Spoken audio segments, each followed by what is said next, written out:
Jafar Sirazi Class and Educational YouTube channel. अस्सलाम वालेकुम, welcome to Jafar sir की class JEC। Jafar sir की class JEC में आपका इस्तकबाल है, स्वागत है, वेलकम, खुशामदीद। आज हम इस वीडियो में प्री सेकेंडरी स्कॉलरशिप एग्ज़ामिनेशन जमात हश्तुम मार्गदर्शिका रहबर पर्चा 2 मज़मून अंग्रेज़ी और ज़हनी आजमाइश का वीडियो बनाने जा रहे हैं, लिहाजा इस वीडियो को आखिर तक देखें। इस वीडियो पर अगर आप नए हैं तो इस चैनल को सब्सक्राइब करना ना भूलें। इस वीडियो को दूसरों तक पहुंचाने के लिए शेयर करें। आगे के इसी तरह के वीडियोस मिलने के लिए बेल आइकन पर क्लिक करना ना भूलें। तो चलिए अब हम ये वीडियो शुरू करते हैं। तो हम सबसे पहले देखते हैं कि ये पर्चा सेकेंड है, जिसमें मज़मून अंग्रेज़ी और ज़हनी आजमाइश के सवालात होंगे। तो इसकी क्या नौयत है, अब हम ये देखते हैं कि किस तरह से यानी पर्चा होगा। ये देखिए, महाराष्ट्र राज्य परीक्षा परिषद पुणे 1, ये जो है यहाँ पर सरकारी हुक्मनामा यहाँ पर दिया गया है FED, और ये इसका नंबर है, और यहाँ पर मोरखा तारीख है 23 मार्च 2016 के तहत प्री सेकेंडरी स्कॉलरशिप एग्ज़ामिनेशन जमाते हश्तुम। ये इम्तिहान की नौयत इस तरह से है कि पर्चा 1 मज़ामीन उर्दू ज़बानदानी और रियाजी, जो पहला पेपर होगा आपका, वो पहले पेपर में उर्दू ज़बानदानी और रियाजी इस तरह से यानी 2 मज़मून को शामिल किया गया है। सवालात की तादाद उर्दू के लिए होगी 25 और उसके लिए नंबरात होंगे 50, और रियाजी के जो है सवालात की तादाद होंगी 50 और उसके नंबरात होंगे 100, यानी एक सवाल के लिए 2 नंबर यहाँ पर दिए गए हैं। और वक्त है 1 घंटा 30 मिनट, यानी 1.5 घंटा आपके पास है। सवालात मुकम्मिल जो है आपके लिए यहाँ पर 75 दिए गए हैं। 75 सवालात आपको 1.5 घंटे में हल करना है, और उसके नंबरात हैं 150। उसके बाद जो दूसरा पेपर है वो है अंग्रेज़ी और ज़हनी आजमाइश। इस तरह से ये 2 मज़मून इसमें शामिल किए गए हैं। अंग्रेज़ी के 25 सवालात है और ज़हनी आजमाइश के 50 सवालात है। एक सवाल 2 नंबर के लिए है, इसलिए ज़ाहिरी बात है कि 25 सवालात के लिए 50 नंबर और 50 सवालात के लिए 100 नंबर होंगे। और इसकी भी जो है इसका भी वक्त है 1 घंटा 30 मिनट। कुल सवालात होंगे 75 और नंबरात होंगे 150, यानी 150। अब इसमें जो है देखिए, सवालात की मुश्किल सतायन सवालात जो पेपर होगा उसमें यानी किस तरह की नौयत होंगी। आसान नौयत के सवालात होंगे 30%, दरमियानी नौयत के सवालात 40% और मुश्किल नौयत के सवालात 30% होंगे। अहम नुकात इस तरह से है। नंबर 1, प्री सेकेंडरी स्कॉलरशिप इम्तिहान जमात हश्तुम के हर पर्चे में ज़्यादा से ज़्यादा 2% सवालों के जवाबात की बाबत के 4 मुतबादिल में से 2 मुतबादिलात सही होंगे। उन दोनों मुतबादिलात का इंदराज करना लाजिम है। यानी इसमें 20% सवालों की तादाद इस तरह से है कि उसमें 4 मुतबादिलात में से 2 मुतबादिल आपको जो है उसमें सही है, वो आपको चुनना है, और उसका इंदराज अपने जवाबी पेपर में, जवाबी पर्चे की जो शीट है उसमें करना है। उसके बाद अहम नुकात में नंबर 2 है, इस किताब में स्कॉलरशिप इम्तिहान में आएंगे ही ऐसा नहीं है, यानी सवालात जो है इसी में क्या आएंगे ऐसा नहीं, ये किताब सिर्फ रहनुमा है। अब ये देखेंगे हम कि ये मज़मून अंग्रेज़ी में किस तरह के यानी यूनिट दिए गए हैं, आपको यहाँ पर ये बतलाए जाने वाले हैं। कि देखिए, यूनिट नंबर 1 है वोकैबुलरी, यानी ज़ख़ीरा अल्फाज। इसमें सब यूनिट यानी नंबर 1 उसमें देखेंगे हम writing words using given clues. अब ये यूनिट के हिसाब से यहाँ पर दिया गया है, यहाँ वेटेज दिया गया है इसको, कि इसको ये जो है यानी कितने फ़ीसद इसमें ये पेपर में इस वोकैबुलरी यानी ज़ख़ीरा अल्फाज के यूनिट से कितने फ़ीसद सवालात आएंगे। तो अपने 16% आएंगे, यानी 16% यानी 4 सवालात इस पर आएंगे। उसके बाद जो दूसरा यूनिट है वर्ड पजल्स, इस पर 8% आएंगे, यानी 2 सवालात आएंगे। और उसी के साथ यहाँ पर देखिए हम देखते हैं लैंग्वेज स्टडी पर जो है आपको 24%, यानी 6 सवाल यहाँ पर आएंगे, यानी 4% यानी 1 सवाल। उसके बाद हम देखते हैं चौथा जो यूनिट है वो है ग्रामर ट्रांसफॉर्मेशन ऑफ सेंटेंसेस। इस पे आपको जो है 12% यानी 3 सवालात आएंगे, पूछे जाएंगे उस पेपर में। उसके बाद है नंबर 5 यूनिट है क्रिएटिव राइटिंग। ये इसमें जो है आपको 16% के सवालात आएंगे, यानी 4 सवालात पूछे जाएंगे। उसके बाद है रीडिंग स्किल्स, इसमें जो है 20% यानी 5 सवालात पूछे जाएंगे। और आखिर में हम देखते हैं मिसलेनियस जो मशकी सवालात गेम्स के ऊपर यानी दिए जाएंगे इसमें, जैसा वर्ड पज़ल वगैरह होते हैं इसमें, तो उसके जो है सिर्फ वो एक सवाल उसमें पूछा जाएगा, यानी 4% बोले तो एक सवाल पूछा जाएगा। इस तरह से 25 सवालात होंगे वो, और 50 नंबर के लिए। अब हम देखते हैं कि फहरिस्त यहाँ पर दी गई है अंग्रेज़ी मजमून के तहत। यहाँ पर इससे पहले भी हमने देखे हैं कि पहला यूनिट है वोकेबुलरी यानी ज़ख़ीरे अल्फाज, उसमें है 1.1 है writing words using given clues. आपको कुछ यानी सुराग दिए गए होंगे, यानी कुछ अंदाज़ा दिया गया होगा, उस अंदाजे के तौर पर आपको जो है वो वर्ड्स को जो है आपको पहचानना है और उसका सही जवाब पर आपको यानी पहुंचना है। तो आज हम इस वीडियो में सिर्फ यूनिट 1 के ताल्लुक से ही हम मुताला करने जा रहे हैं, लिहाजा हम इसमें आगे देखते हैं कि यूनिट 1 जो है वोकैबुलरी है। अब इसमें देखिए क्या बतलाया गया है, लेट्स अंडरस्टैंड, यानी अब हमें ये उसमें अंडरस्टैंड यानी समझना है। क्या समझना है? Vocabulary means knowing more and more words and using them in day to day life in school और आउटसाइड द स्कूल। स्कूल में और स्कूल के बाहर जो डे बाय डे अपन जो लफ्ज़ इस्तेमाल करने वाले हैं, करते हैं इंग्लिश के, उस ताल्लुक से यानी जो है इस यूनिट में बतलाया गया है। Certainly it plays an important role in teaching and learning process. और वो जो अल्फाज है, वो अल्फाज हमें जो है सीखने और सिखाने में यानी जो है मददगार साबित होते हैं। उसके बाद हम देखते हैं learning the words with context and use of dictionary helps to enrich our vocabulary. अब जो है वो जो वर्ड्स होते हैं, अब वो वर्ड्स के ताल्लुक से हम उसके जो मायने हैं, उसके जो इस्तेमाल है, उसके जो यूज़ है, वो हम डिक्शनरी की मदद से यानी उसका यानी जो है हम मतलब अक्स करते हैं और उस मतलब तक हम पहुंचते हैं। इसमें देखिए सब यूनिट में यहाँ पर पूरे 8 यूनिट सब दिए गए हैं। अब हम सबसे पहले नंबर 1 जो यूनिट है 1.1, उसी का इस पे यानी हम मुताला करने जा रहे हैं, इसलिए लिहाजा सिर्फ और सिर्फ हम ज़्यादातर इस पर फोकस करेंगे कि writing words using given clues, simple questions यानी नमूने के तौर पर यहाँ पर सवाल दिए गए हैं। नंबर 1 है choose the correct alternatives from the given sentences. अब देखिए इसमें से सही मुतबादिल आपको चुनना है। जो एक यहाँ पर सेंटेंस दिया गया है, the boy in the picture is dash. अब ये लड़का क्या कर रहा है? तो नंबर 1 पिकिंग अप फ्लावर्स, फूल तोड़ रहा है क्या? नहीं।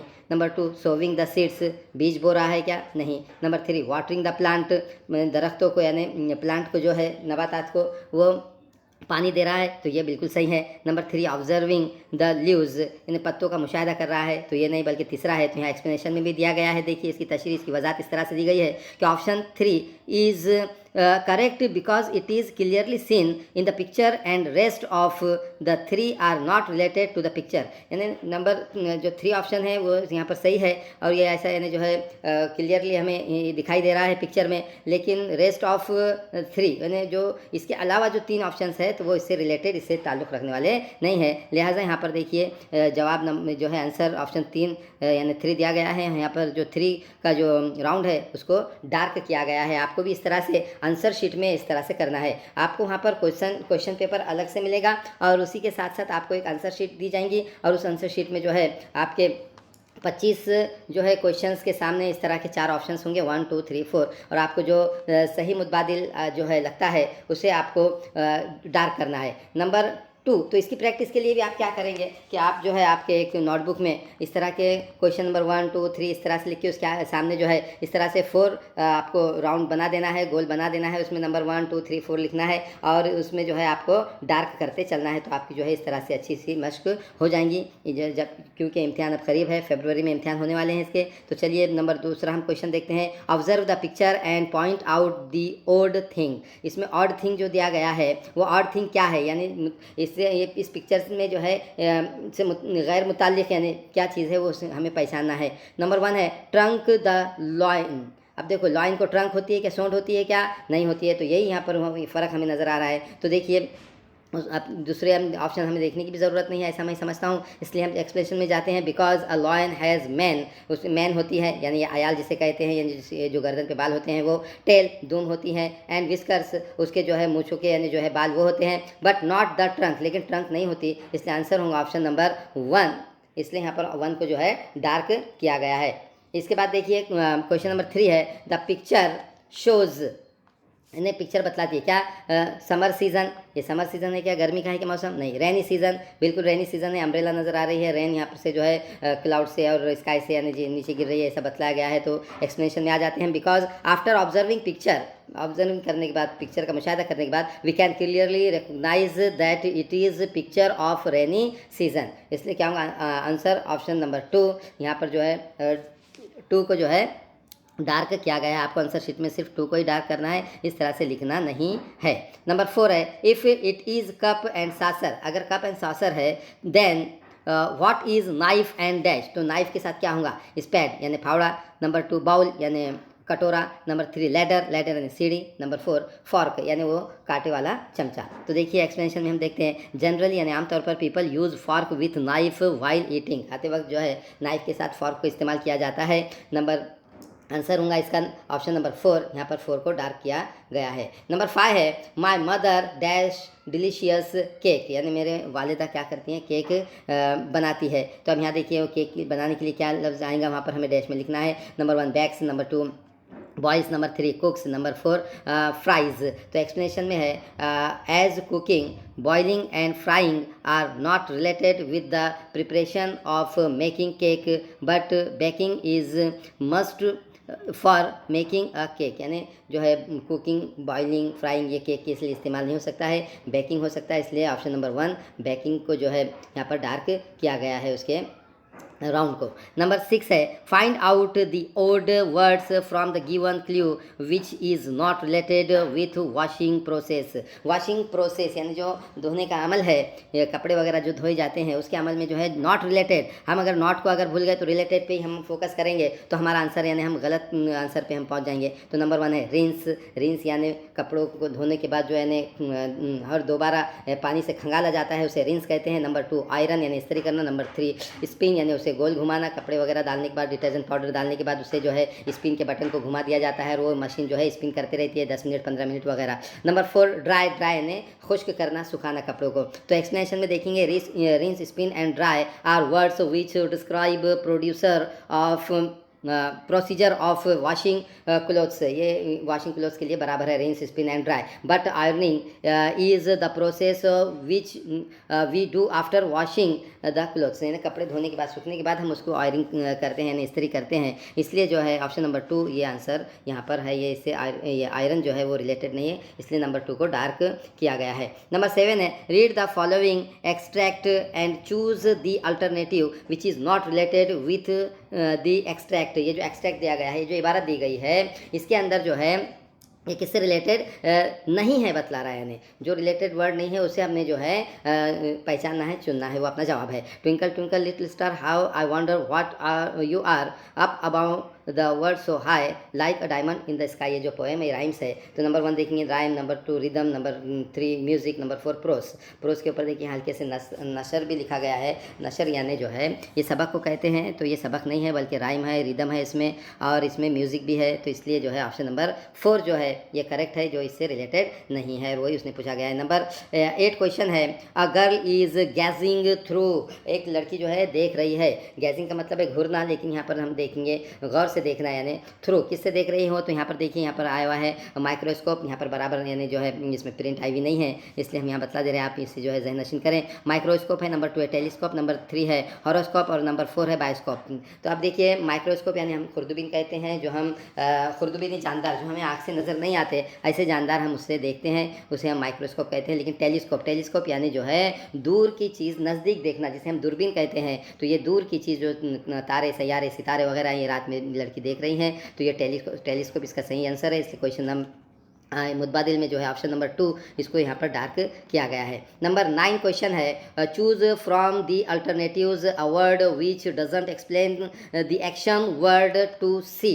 टू सी जो है यानी देखना, इसको इससे मुतालिक जो है वो वर्ड नहीं है, वो फ्रेज़ नहीं है, जो दिए गए हैं वो यहाँ पर नहीं है, उसे हमें चुनना है। जो रिलेटेड है उसे चुनना नहीं है, बल्कि जो रिलेटेड नहीं है, डजंट एक्सप्लेन यानी वो उसकी यानी तशरीह नहीं करते हैं, उससे वाज़ेह नहीं होता। टू वॉच ये भी देखना होता है, टू पीप यानी ये झांकना होता है, और टू लुक आफ्टर यानी देखभाल करना, और टू ऑब्जर्व यानी मुशाहिदा करना। तो टू लुक आफ्टर यानी देखभाल करना, ये अलग मीनिंग में आता है, यानी देख रेख करना, देखभाल करना, ये अलग हो जाता है। इसलिए ऑप्शन नंबर 3 ये यहाँ पर इसका सही आंसर है जो इससे 2C से रिलेटेड नहीं है। नंबर 10 देखते हैं, choose the correct option from the given alternatives. We get electricity from dash. हम इलेक्ट्रिसिटी हासिल करते हैं किससे? सोलर कुकर से हम हासिल करते हैं क्या? नहीं। विंड मिल यानी जो हम देखते हैं कि हवा से जो बिजली तैयार होती है उससे यानी हम बिजली हासिल करते हैं, ये बराबर है। रेन बारिश से डायरेक्ट हमें बिजली हासिल नहीं होती। उसके बाद वर्मी कल्चर यानी वर्मी कल्चर से भी हमें जो है हासिल नहीं होती, बल्कि विंड मिल से होती है। इसलिए ऑप्शन नंबर 2 को यहाँ पर जो है सिलेक्ट किया गया है, उसे डार्क किया गया है। नंबर 11 है, choose the correct alternative that shows the correct meaning of the underline words.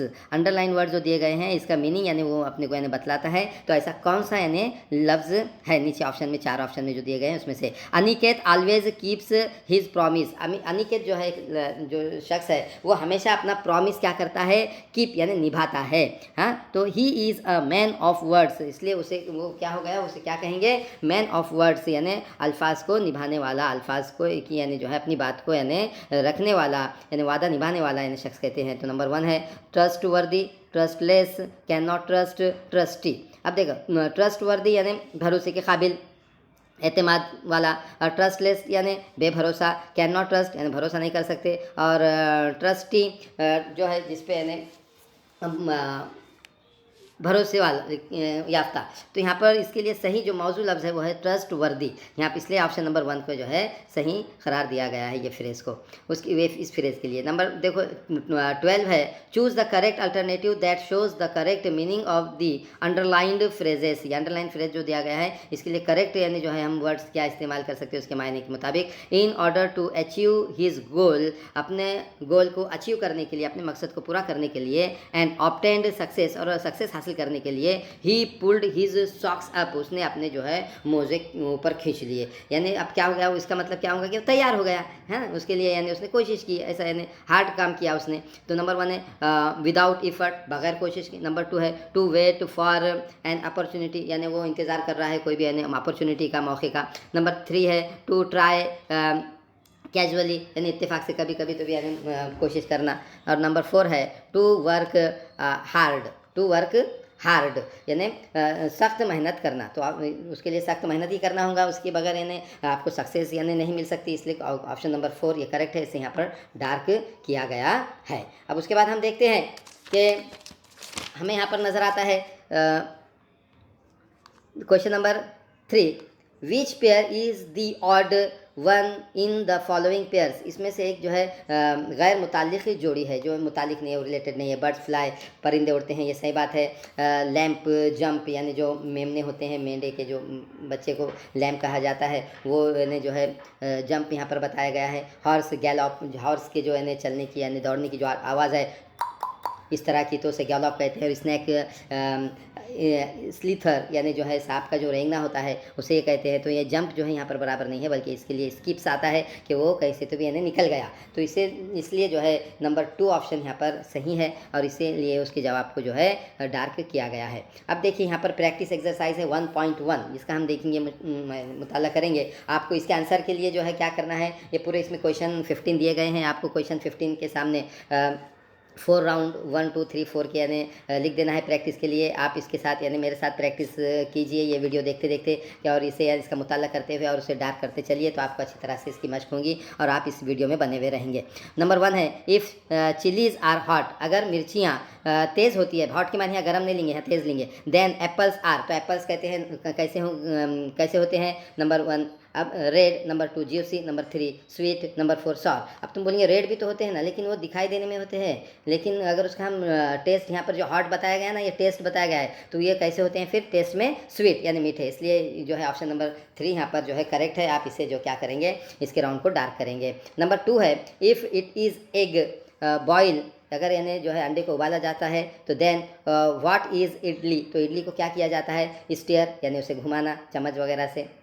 Number 2 roast यानी भूनना, नंबर 3 हीट यानी गर्म करना, और नंबर 4 स्टीम, स्टीम यानी भाप से तैयार करना। तो जो भी यानी जो है इडली वगैरह तैयार करते हैं उसे तो ऑटोमेटिकली मालूम ही होगा कि ये पानी की भाप से यानी जो है इडली तैयार होती है, इसलिए ऑप्शन नंबर 4 यहाँ पर सही आंसर है और उसे आप डार्क करेंगे। नंबर 3 है the cat is as soft as, यानी बिल्ली इतनी नरम इतनी मुलायम है जितनी के जैसे कि वहाँ पर ऑप्शन नंबर 1 दिया हुआ है कॉटन, केक, बनाना, क्रीम, तो कॉटन इसका सही है, यानी कॉटन यानी जो है कपास, कपास की इतनी मुलायम यानी होती है, अगर उसे हाथ हम लगाएंगे तो कपास की जैसी मुलायम हमें दिखाई देती है, समझ में आती है। नंबर 4 है find the odd man out from the following option, इसमें से मुख्तलिफ यानी जो है कौन सा लफ्ज़ है वो चुनना है जो गैर मुतालिक है, इसमें यानी इससे मुतालिक नहीं है। नंबर 1 है फ्लैश, नंबर 2 है ट्विंकल, नंबर 3 है ग्लिटर्स और नंबर 4 है बैंग। ये सब जो है रोशनी के अल्फाज है, यानी इससे रोशनी ज़ाहिर होती है। फ्लैश यानी अचानक से चमक, ट्विंकल यानी चमक बंद बुझ होना, जिस तरह से स्टार्स की यानी हमें दिखता है, ग्लिटर्स भी यानी चमक को कहते हैं, लेकिन बैंग जो है ये धमाके की आवाज़ को बोलते हैं बैंग, तो इसलिए ये मुख्तलिफ हो गया, ये इसका ताल्लुक हमारे कानों से होगा और ये इनका ताल्लुक हमारी आँखों से होगा। नंबर 5 है find the word which is not related to the word fair, fair से जो गैर मुताल्लिक है वो यहाँ पर हमें चुनना है। तो देखेंगे हम फेयर से गैर मुताल्लिक यानी जो लफ्ज़ है यहाँ पर हम देखेंगे ट्रेम्बल यानी कप कपाना, और थ्रोन यानी भोंकना बड़बड़ाना यानी आवाज़ निकालना, शिवर और शेक, शेक यानी हिलना, शिवर भी यानी घबराना, लेकिन यहाँ पर फ्रॉन जो है ये यहाँ पर जो है आवाज़ की ताल्लुक से है ये फ्रॉन, इसलिए यहाँ पर ऑप्शन नंबर 2 जो है ये राइट आंसर है, जो इससे फेयर से रिलेटेड नहीं है, इसलिए आप जो है ऑप्शन नंबर 2 के जो है सर्कल को ड्रैग करेंगे, डार्क करेंगे। नंबर 6 है Sagar is dash the land for agricultural purpose, यानी सागर ने जो है वो लैंड ज़मीन क्या करा एग्रीकल्चरल पर्पज़ के लिए, ज़राअत के मकसद के लिए क्या किया उसने, वो डैश में क्या आएगा देखिए फाइंड 2 करेक्ट ऑप्शन, अब इसमें से 2 करेक्ट ऑप्शन हमें चुनना है। तो नंबर 1 है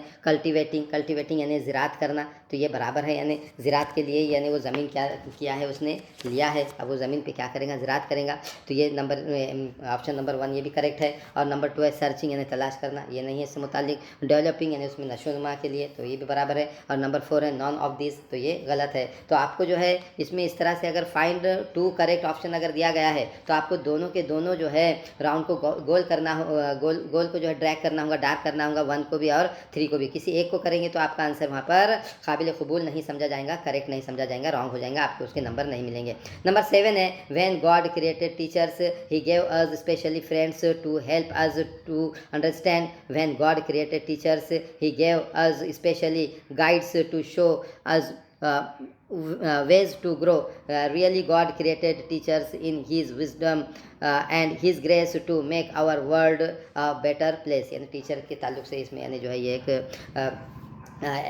पोएम बनाई गई है और इसके मुतालिक जो है नीचे क्वेश्चन पूछा गया है कि find out the word which is not related to the above extract, ये जो ऊपर का जो इबारत दी गई है इसके मुतालिक आपको जो है जो रिलेटेड नहीं है, जो इससे मुतालिक नहीं लगता है वो लफ्ज़ चुनना है। नंबर 1 है पोएम, तो ये पोएम है, ज़ाहिरी बात है, तो इस वजह से ये इससे रिलेटेड है, तो ये आंसर नहीं होगा। नंबर 2 है पोएट, तो कोई भी पोएम किसी भी पोएट नहीं लिखी होंगी। नंबर 3 है पोएटेस, पोएटेस यानी कोई तो भी यानी लेडीज़ ने यानी शायरा ने लिखी होंगी, ये शायर है और ये शायरा है। नंबर 4 है ऑथर, ऑथर यानी मुसन्निफ, तो पोएम जो है मुसन्निफ नहीं लिखता बल्कि लेसन स्टोरी नॉवेल्स वो जो है ऑथर लिखते हैं, इसलिए इसका नंबर 4 ऑप्शन ये सही है, आप इसे डार्क करेंगे। नंबर 8 क्वेश्चन है find the odd man out from the following list of words, अब इसमें से गैर मुतालिक हमें यानी चुनना है, गैर मुतालिक लफ्ज़ हमें चुनना है। नंबर 1 है नॉवेल्स यानी अफसाने, नंबर 2 है शॉर्ट स्टोरीज छोटी कहानियाँ मुख्तसर कहानियाँ, नंबर 3 है कंसर्ट्स, कंसर्ट्स यानी मेले या कोई प्रोग्राम या तकरीब को कहते हैं,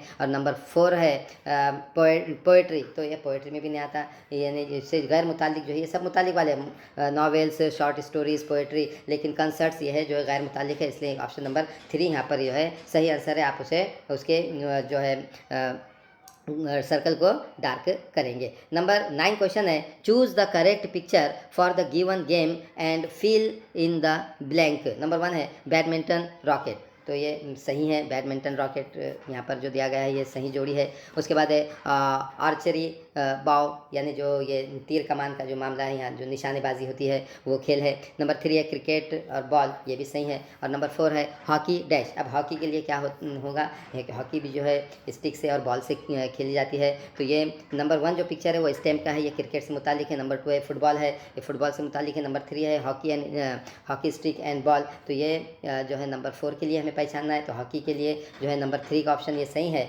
और नंबर 4 पर ये बैडमिंटन के लिए है, लेकिन हमारा क्वेश्चन हॉकी का है, तो हम यहाँ पर जो है सही मुतबादिल सही ऑप्शन जो है नंबर 3 है। इसलिए आप नंबर 3 के राउंड को क्या करेंगे, डार्क करेंगे। नंबर 10 है find out the odd man out from the following options. ये मंदरजा ज़िले की यानी जो है आपको पिक्चर दी गई है, इससे मुतालिक आपको पहचानना है कि इस पिक्चर में ऑड मैन, यानी इसमें भी यानी जो है गैर मुतालिक लफ्ज़ यानी पहचानना है। कॉस्ट यानी किनारा, हाँ, समंदर का बोलो या पानी का बोलो या नदी का बोलो या तालाब का बोलो, उसे यानी कॉस्ट कहते हैं, ज़्यादातर समंदर के किनारे को कहते हैं। पीक यानी चोटी, पहाड़ की चोटी को कहते हैं। नंबर 3 है शोर, इसे भी किनारे को कहते हैं। और बीच यानी रेतीला जो मुकाम होता है समंदर का, उसे कहते हैं। तो ये कॉस्ट, शोर और ये बीच, ये तीनों भी यानी रिलेटेड है। पीक जो है ये रिलेटेड नहीं है, इसलिए यहाँ पर पीक को यानी चुना जाएगा सही जवाब के लिए। और ऑप्शन नंबर 2 को आपको क्या करना है, डार्क करना है, और वो डार्क अच्छी तरह से करेंगे, थोड़ा भी है वो छुटने ना पाए। नंबर 11 क्वेश्चन है find out the word which is related to the election process. Election process में जो है कि यहाँ पर अल्फाज दिए गए हैं, वर्ड दिए गए हैं, उससे ही रिलेटेड आपको वर्ड्स यानी यहाँ से 4 ऑप्शन में से चुनना है। नंबर 1 है पहला जो वर्ड है वो है इलेक्शन, उसके बाद है वोटिंग, उसके बाद है बैलेट मशीन, हाँ, और यहाँ पर डैश यानी चौथा लफ्ज़ आपको चुना है। तो यहाँ पर कंपेयरिंग यानी मुआजना करना। नंबर 2 है कैनवेसिंग यानी प्रचार करना। नंबर 3 है अकम्पनी यानी साथ देना। और नंबर 4 है क्रॉसवर्ड, यानी जो हम इससे पहले बताए हैं मौमे में इस्तेमाल होते हैं क्रॉसवर्ड। तो इससे मुतालिक जो है ये कैनवेसिंग, यही सही लफ्ज़ हमें नज़र आता है प्रचार का। तो यहाँ पर ऑप्शन नंबर 2 जो है ये करेक्ट आंसर है। आप नंबर 2 को जो है डार्क करेंगे। नंबर 12 है find the similar word for the word error. Error का सिमिलर यानी हम मायने अल्फाज यानी पहचानना है। तो ईरर जो है वो गलती को कहते हैं। तो नंबर 1 है मिस्टेक, तो मिस्टेक यानी गलती, ये ऑप्शन ही सही है। नंबर 2 है रॉन्ग, नंबर 3 है टेरर, और नंबर 4 है इनकरेक्ट। ये जो है रॉन्ग भी गलत होता है, इनकरेक्ट भी बोले तो नादुरुस्त यानी गैर दुरुस्त को कहते हैं, लेकिन टेरर जो है वो दहशत को कहते हैं। लेकिन यहाँ पर उसके लिए मौजू जो लफ्ज़ है वो मिस्टेक ही होगा, इसलिए आप जो है ऑप्शन नंबर 1 को जो है डार्क करेंगे। क्वेश्चन नंबर 13 है if wheat corn has years. अगर व्हीट कॉर्न यानी गेहूं की जो बाली होती है उसे हम एयर कहते हैं, है ना, उसको एयर यानी होते हैं, बाली बोलते हैं उसे। देन तब पोटैटोज़ हैव डैश, तो पोटैटो के को क्या कहेंगे यानी उसको क्या होते हैं, तो उसको होते हैं नंबर 1 है आइज़, नंबर 2 है एनर्जी, नंबर 3 है लीव्स, और नंबर 4 है रूट्स। तो उसे आइज़ होते हैं, जो ऐसा उसके कोंपल उसको फुटती है ना, तो उसको बोलते हैं ना आंखें निकल आई, उसकी आइज़ बोलते हैं उसे, या उसके अंदर जो धब्बे होते हैं उसे आइज़ कहते हैं। एनर्जी भी नहीं आएगा, ल्यूज़ भी नहीं और रूट्स भी नहीं, तो इसलिए ऑप्शन नंबर 1 जो है ये सही ऑप्शन माना जाएगा, और इसे आपको डार्क करना है। नंबर 14 है which word will you add to the given register sweet. अब ये जो एक जो है ये एक तरतीब दी गई है, ये एक अल्फाज का जो है यहाँ पर एक वो रिलेटेड वर्ड्स यानी दिए गए हैं एक चीज़ से, तो उसके ताल्लुक से अब नंबर 4था लफ्ज़ कौन सा आएगा ये हमें देखना है। Sweet, sour, spicy. इधर देखिए, स्वीट यानी मीठा, सॉर यानी खट्टा, स्पाइसी यानी मसालेदार। हाँ, तो अब ये जो है ये ताल्लुक़ है किससे है, ये ताल्लुक़ ये पूरे ताल्लुक़ टेस्ट से है, जायके से है, ज़बान से है। तो अब यहाँ देखिए नंबर 1 है टंग, नंबर 2 है साल्टी, नंबर 3 है हैप्पी, और नंबर 4 है हंग्री। टंग यानी ज़बान, साल्टी यानी खारा, नंबर हैप्पी यानी जो है खुश, और हंग्री यानी भूखा। तो यहाँ पर साल्टी आना चाहिए, खारा, ये कैसे जाहिर होगा, ज़बान से, यानी टेस्ट है ये, तो इसलिए ऑप्शन नंबर 2 ये करेक्ट है, और 2 को आपको डार्क करना है। नंबर 15 और आखिरी इसका जो है सवाल इस तरह से है कि find out the name to the given register. अब चूज़ 2 करेक्ट ऑप्शन, इसमें भी यानी 2 अपने को जो है सही ऑप्शन चुनना है। तो अब देखिए यहाँ पर यानी क्या आएगा, किससे रिलेटेड है ये, हाँ, तो अर्थ यानी ज़मीन, हम जिस पे रहते हैं वो। ऑल्केनो यानी आतिशफिशा, जो लावा ज़मीन में से निकलता है। मैप यानी नक्शा। अर्थक्वेक यानी जलजला, जिसे भूकंप कहते हैं, जलजला कहते हैं। तो ये किससे मुताल्लिक है, नंबर 1 है देखो जियोलॉजी, हाँ, जियोलॉजी यानी इल्म अर्जियात यानी ज़मीन का इल्म, तो ये ज़मीन के मुतालिक है, इसलिए ये भी सही होगा। नंबर 2 है ज्योमेट्री, ज्योमेट्री यानी इल्म हिंसा, तो इल्म हिंसा से मुतालिक नहीं है, इसलिए ये ऑप्शन नहीं होगा। और यानी एक ऑप्शन हमने पहचान लिया, अब दूसरा ऑप्शन भी पहचानना है। नंबर 3 है ज्योग्राफी, ये तो अपना एक मजमून ही है जोग्राफिया का, और जोग्राफिया में ये पूरी यानी जो है ज़मीन की मालूमात आती है, जिसमें नक्शा वगैरह भी होता है, तो इसलिए नंबर 3 ये भी ऑप्शन सही होगा। नंबर 4 है नेचर यानी कुदरत, ये नहीं होगा, इसलिए नंबर 1 और नंबर 3 ये सही है। और आपको ये दोनों भी नंबर को 1 को और 3 को डार्क करना है। इस तरह से यहाँ पर आपके ये 15 सवाल मुकम्मल होंगे। आगे का वीडियो हम 1.2 का बनाएंगे, इसलिए आगे की वीडियो के लिए इंतज़ार कीजिए। बेल आइकन पर क्लिक करें तो आपको आगे का वीडियो ऑटोमेटिकली आपके पास आ जाएगा, और उसका भी आप यानी अच्छी तरह से मुताला करेंगे और अपनी अच्छी स्टडी करेंगे। इस तरह से हमें जो है या भी स्टडी फास्ट करना है, मुख्तसर वक्त में करना है, एक रिवीजन के तौर पे यानी करना है, रिवीजन करना है उसका, और अपने इम्तिहान में ज़्यादा से ज़्यादा नंबर लेके हम ये चाहते हैं कि आप स्कॉलरशिप होल्डर बने। अगर आप स्कॉलरशिप होल्डर बनते हैं तो आपको हर साल 8वीं के बच्चे को खासकर मैं कहूँगा कि हश्तुम जमात के तालिब इल्मों को तकरीबन 7,500 रुपये साल के यानी आते हैं 10वीं तक, यानी 8वीं 9वीं 10वीं 3 साल तक आपको जो है 7,500 तकरीबन 22,500 रुपये आपके अकाउंट में जमा होंगे। इंशाल्लाह आप कोशिश कीजिए और दुआ कीजिए, हम आपके लिए दुआ करते हैं, आप हमारे लिए दुआ कीजिए। अपना ख्याल रखें, शाद रहे, आबाद रहे। Bye bye, goodbye, have a nice day, Allah हाफिज़।